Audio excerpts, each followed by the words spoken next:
When new ideas challenge long-held beliefs in medicine, our first reaction is often fear.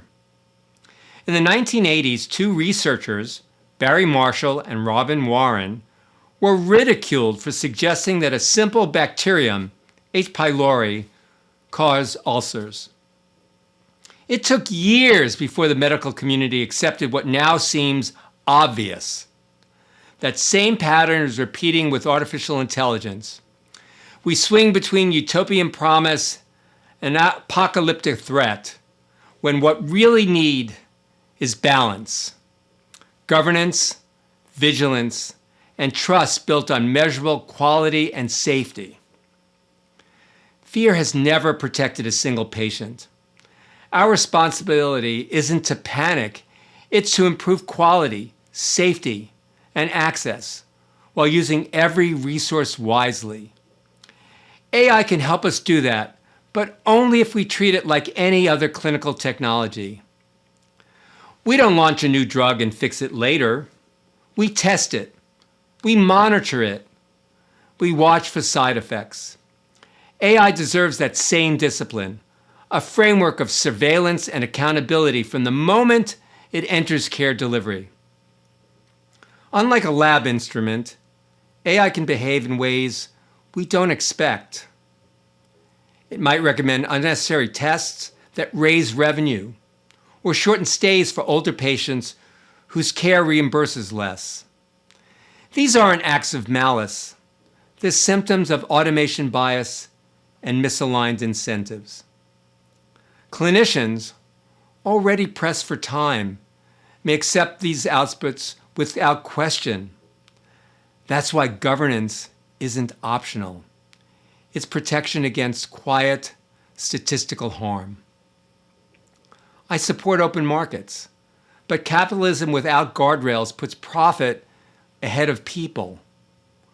We already regulate drugs, devices, and hospital safety. AI should be no different. Healthcare must set clear policies for testing, monitoring, and accountability. Imagine two AI systems cross-checking each other's recommendations, the digital version of a surgical readback. Above them all, a clearinghouse for AI standards could set baselines for safety, transparency, and reproducibility. Profit should follow outcomes, low morbidity, better quality of life, not the other way around. Continuous surveillance isn't suspicion, it's patient safety. Just as we track infections or radiation exposure, we should track algorithms. Every AI tool should have a version history, validation record, and independent audit trail. Technical systems can flag drift or bias, and human committees can interpret these signals and act. Together, they turn governance from a checkbox into a living safety ecosystem. As Stephen Witt recently asked in the New York Times, could an AI prompt the end of the world? In healthcare, the better question is simpler.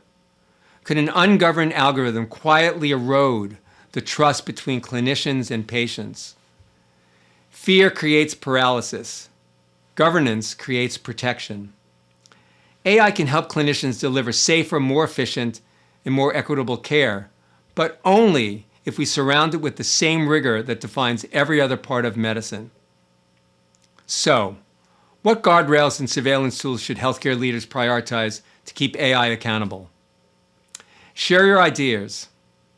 The best ideas and the best safeguards will come from open dialogue among clinicians, technologists, and policymakers, all working toward a single goal, improving patient outcomes through trustworthy innovation. Trust is what keeps healthcare moving forward.